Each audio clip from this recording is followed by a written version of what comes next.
వేదికపైనున్న గౌరవ ముఖ్యమంత్రి చంద్రబాబు నాయుడు గారికి, నాకు అన్న సమానమైన ఉప ముఖ్యమంత్రి గారు పవన్ అన్నకి,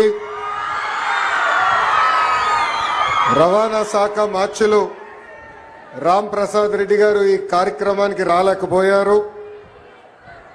వేదికమైన శాసన సభ్యులకి, మెంబర్ ఆఫ్ పార్లమెంట్లందరికీ పేరు పేరున నా హృదయపూర్వక నమస్కారాలు. భూమి కంటే ఎక్కువ భారం మోసేది మహిళ. ఏ రంగం తీసుకున్నా కూడా మహిళలు నంబర్ 1. ఆవకాయ పట్టాలన్నా మీరే, అంతరిక్షానికి వెళ్లాలన్నా కూడా మీరే. తెలుగుదేశం పార్టీ ఆవిర్భావం నుంచి మహిళలకు అనేక రంగాల్లో ప్రాధాన్యత ఇస్తూ వచ్చాం. విశ్వవిఖ్యాత నట సార్వభౌమ స్వర్గశ్రీ నందమూరి తారక రామారావు గారు మహిళలకి ఆస్తుల్లో సమాన హక్కు కల్పించారు. స్థానిక సంస్థ ఎన్నికల్లో మహిళలకు ఆనాడు 9% రిజర్వేషన్ ఇచ్చారు. మహిళల కోసం ప్రత్యేకంగా ఒక విశ్వవిద్యాలయం కూడా ఏర్పాటు చేసింది అన్న ఎన్టీఆర్. మహిళల్ని అన్ని రంగాల్లో ప్రోత్సహించింది మన నాయకుడు చంద్రబాబు నాయుడు గారు. డ్వాక్రా గ్రూపులు ఏర్పాటు చేసిన దగ్గర నుంచి మహిళలకు ఆర్థిక స్వాతంత్రం ఇచ్చారు. విద్య, ఉద్యోగాలు, రాజకీయాల్లో మహిళలకి 33% రిజర్వేషన్ ఇచ్చారు. ఏకంగా మహిళల పేరుతోనే ఇళ్ల పట్టాలు కూడా అందించారు. అంతేకాదు ఏకంగా ప్రతిభా భారతి గారిని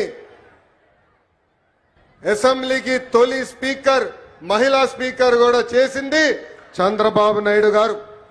మనం తిరుగుతున్న ఆర్టీసీ బస్సుల్లో కూడా మహిళల్ని కండక్టర్గా నియమించింది కూడా చంద్రబాబు నాయుడు గారే. స్త్రీ శక్తికి ఎదురులేడు. నేను విద్యాశాఖ మంత్రి అయిన తర్వాత షైనింగ్ స్టార్స్ అనే కార్యక్రమం పెట్టా. ఆ కార్యక్రమంలో 10th క్లాస్, 11th క్లాస్లో, 12th క్లాస్లో బాగా చదువుకున్న పిల్లల్ని తీసుకొచ్చి సన్మానం చేస్తా. ఆ కార్యక్రమంలో నేను చూసా, ఎక్కడి మహిళలే వచ్చారు, ఆడపిల్లలే వచ్చారు. 85% మంది ఆడపిల్లలే. అసలు అక్కడ మగవాళ్ళు ఎక్కడున్నారా అని ఎతుక్కునే పరిస్థితి. ప్రతిపక్షంలో నేనున్నప్పుడు మంగళగిరిలో స్త్రీ శక్తి పేరుతో అనేక సంక్షేమ కార్యక్రమాలు చేశా. దాంట్లో ప్రత్యేకంగా మహిళలకు కుట్టు మెషిన్లు, బ్యూటీషియన్ కోర్సుతో పాటు వాళ్ళకు కావాల్సిన పనిముట్లు కూడా ఆనాడు అందజేశాం. సుమారుగా 3600 మంది మహిళలకి కుట్టు మెషిన్ ఇష్టమే కాదు, ట్రైనింగే కాదు, దాంతోపాటు మార్కెట్ లింకేజ్ కూడా చేశాం. జూట్ బ్యాగులు, క్లాత్ బ్యాగులు కానివ్వండి, స్కూల్ యూనిఫామ్, ఇలా అనేక ఐటమ్లు తయారు చేసి ఈరోజు మహిళలు వాళ్ళ సొంత కాలు మీద నిలబడే పరిస్థితి. మహిళలకి అవకాశాలు ఇస్తే అద్భుతాలే మీరు సృష్టిస్తారు. దానికి ఉదాహరణ మా ఇల్లు. 1992లో ఆర్థికంగా సొంత కాలుపై నిలబడాలని ఆనాడు గౌరవ ముఖ్యమంత్రి చంద్రబాబు నాయుడు గారు హెరిటేజ్ అనే సంస్థ ప్రారంభించారు. కరెక్ట్గా 2 సంవత్సరాల తర్వాత మీ దయ వల్ల ఆయన ఫైనాన్స్, రెవెన్యూ మంత్రి అయ్యారు. ఇప్పుడు కంపెనీ ఎవరో చూడాలని అమ్మకి చెప్పారు, కంపెనీకి ఒకసారి వెళ్ళి నువ్వు చూసుకోవాలని. మా అమ్మ ఎప్పుడు కంపెనీకి వెళ్ళా, కంపెనీ ఎలా రివ్యూ చేయాలో తెలియదు. ఆయన బలవంతం చేశారు. కారు వేసుకుని కంపెనీ దగ్గరికి వెళ్ళేది, ఆఫీస్ దగ్గరికి, పైకి కూడా వెళ్ళేది కాదు. కింద నుంచే ఫోన్ చేసి పెద్దానికి నేను పైకి వెళ్ళలేను, నేను ఇక్కడ ఏం జరుగుతుందో నాకు తెలియదు అన్నారు. అలాంటిది ఈరోజు మా తల్లిని చూడండి, 5,000 కోట్ల విలువైన కంపెనీ ఆమె స్వయంగా నడిపిస్తుంది. అంతేకాదు అన్న ఎన్టీఆర్ పేరుతో ఎన్టీఆర్ ట్రస్ట్ అని ఆనాడు బాబు గారు స్థాపిస్తే ఈరోజు అద్భుతంగా మా తల్లి ముందలు తీసుకెళ్తుంది. తలసీమియా పేషెంట్స్ కి ప్రత్యేకంగా గౌరవ ఉప ముఖ్యమంత్రి పవన్ అన్న ఆనాడు 50 లక్షల రూపాయలు కూడా మనకి అందజేస్తాం జరిగింది. బ్రహ్మణి గురించి కూడా నేను చెప్పాలి కదా 2 మాటలు. స్టాన్ఫర్డ్ లో చదివింది, తిరిగి వచ్చి కంపెనీలో ఇప్పుడు ఆమె పనిచేస్తుంది. ఏకంగా నా క్రెడిట్ కార్డు బిల్లు కూడా బ్రహ్మణియే కట్టే పరిస్థితికి వచ్చింది. నేను ఈరోజు హాయిగా ఇక్కడ తిరిగి మీకోసం సేవ చేయగలుగుతున్నానంటే దానికి కారణం బ్రహ్మని మొత్తం మా ఇల్లు చూస్తుందని మహిళలందరికీ నేను తెలియజేస్తున్నా. అంతేకాదు మా అమ్మమ్మ పేరుతో బసవ తారకం క్యాన్సర్ హాస్పిటల్ ఉంది హైదరాబాద్లో. ఇప్పుడు ప్రత్యేకంగా అమరావతిలో కూడా ప్రారంభిస్తున్నారు. అక్కడ మా డైరెక్టర్గా నిరుపేద కుటుంబాలకి అహర్నిశలు సహాయం కూడా చేస్తుంది. స్త్రీ శక్తి ఈరోజు స్త్రీ శక్తి కార్యక్రమం ప్రారంభోత్సవం సందర్భంగా మీతో కొన్ని విషయాలు మాట్లాడాలనుకుంటున్నా. కొంతమంది మహిళల్ని కించపరిచే విధంగా మాట్లాడుతున్నారు. మహిళలు ఎంత బాధపడతారో నేను స్వయంగా నా ఇంట్లో నేను చూశాను. ఆనాడు శాసనసభ సాక్షిగా మా తల్లిని అవమానిస్తే మా తల్లికి 3 నెలలు పట్టింది కోలుకునేదానికి. తెలుగు వాడుక భాషల్లో కొన్ని పదాలు ఉంటాయి. చీర కట్టుకున్నావా, గాజులు తొడుక్కున్నావా, అమ్మాయిలాగా వేడవద్దని కొన్ని పదాలు వాడతారు. అవి ఎప్పుడిన్నా నాకు చాలా బాధ కలుగుతుంది.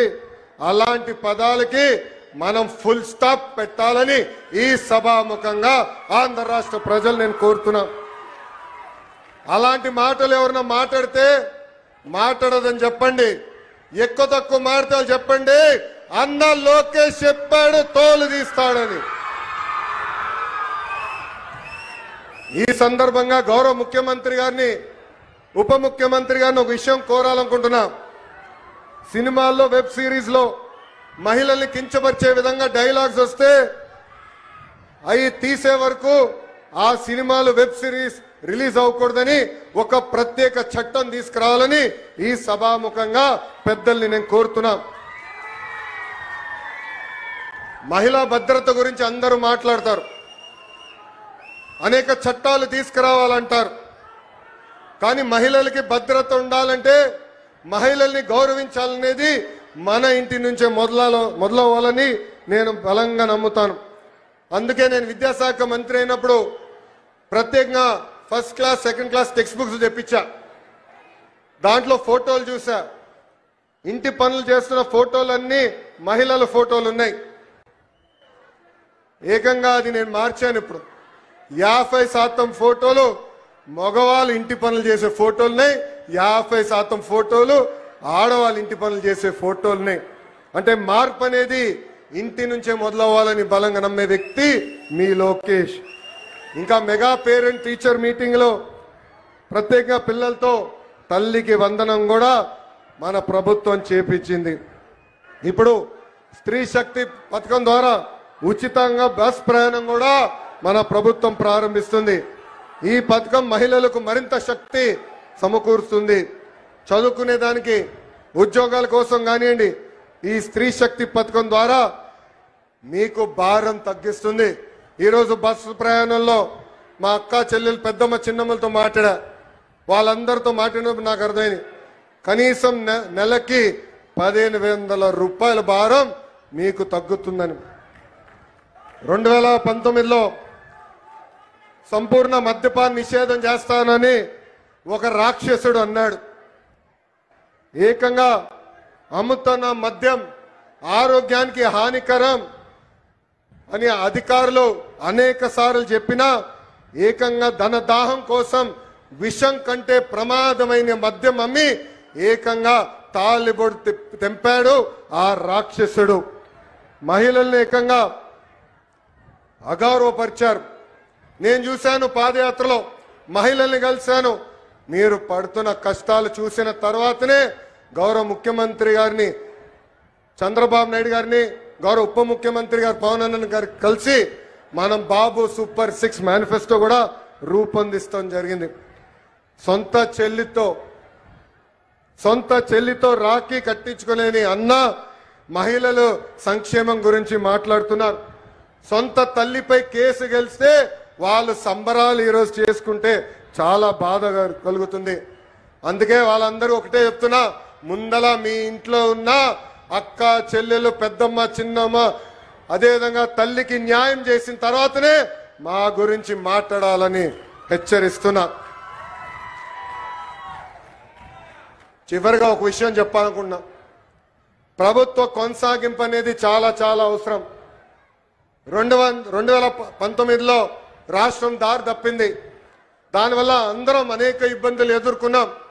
కనీసం మాట్లాడడానికి స్వేచ్ఛ ఉండేది కాదు. ఆనాడు ముఖ్యమంత్రిగా పనిచేసిన వ్యక్తి ఇట్లా వచ్చి ప్రజల్ని కలిసే పరిస్థితి కూడా ఉండేది కాదు. యువకులు చాలా నష్టపోయారు. మన రాష్ట్రంలో ఉన్న పరిశ్రమల్ని పక్క రాష్ట్రానికి తరిమేసే పరిస్థితి. కానీ ఇప్పుడు ఆంధ్ర రాష్ట్రంలో డబుల్ ఇంజన్ సర్కార్ ఉంది. కేంద్రంలో గౌరవ ప్రధానమంత్రి నరేంద్ర మోడీ గారి నాయకత్వం, రాష్ట్రంలో చంద్రబాబు నాయుడు గారి నాయకత్వంతో ఈ రోజు రాష్ట్రం ముందరికెళ్తుంది. అందుకే ఇది మనందరం గుర్తుపెట్టుకోవాలి. మా ప్రభుత్వం కొనసాగింపు అనేది చాలా చాలా అవసరమని ఈ సభాముఖం మీ అందరు తెలుపుకుంటూ, చివరిగా మొన్న పహల్గాం దాడిలో, ఉగ్రవాద దాడిలో మనం భారతీయులను కోల్పోయాం. గతంలో ఇలాంటి సంఘటన జరిగితే మనం కన్నీరు పెట్టుకుని ఇతర దేశాలకు వెళ్ళే వాళ్ళం. కానీ దానికి ఫుల్ స్టాప్ పెట్టారు. అది ఎవరది? మన మిసైల్ గౌరవ ప్రధానమంత్రి నరేంద్ర మోడీ గారు ఆపరేషన్ సింధూర్ ద్వారా తగిన గుణపాఠం చెప్పారు. ఉగ్రవాదుల తర్వాత దాడి చేశారు. ఏకంగా పాకిస్తాన్ ఆర్మీ కూడా దాడి చేసింది. దాంట్లో మనం ఒక జవాన్ని కోల్పోయాం, మురళీ నాయక్ కుటుంబాన్ని కూడా నేను కలిసా. మురళీ నాయక్ తల్లిదండ్రులు వాళ్ళ బిడ్డ సైన్యానికి వెళ్ళాలని ఇష్టపడలేదు. ఉండేది ఒక్కడే, నీకేమైనా అవుతే మా పరిస్థితి ఏంటని. అప్పుడు మురళీ నాయక్ చెప్పాడు, నాకేమైనా అవుతే మొత్తం భారతదేశం ఈ కుటుంబానికి అండగా నిలబడుతుందని. అందుకే జవాన్ ఎక్కడ ఉన్నా మనం దారి ఇవ్వాలి, సెల్యూట్ కొట్టి జై జవాన్ అని చెప్పాలని ఈ సభాముఖం మీ అందరు తెలుపుకుంటూ, నాకు ఇంత అద్భుతమైన అవకాశం ఇచ్చిన గౌరవ ముఖ్యమంత్రి చంద్రబాబు నాయుడు గారికి నా హృదయపూర్వక ధన్యవాదాలు తెలుపుకుంటూ మీ అందరి దగ్గర నుంచి సెలవు తీసుకుంటున్నాం.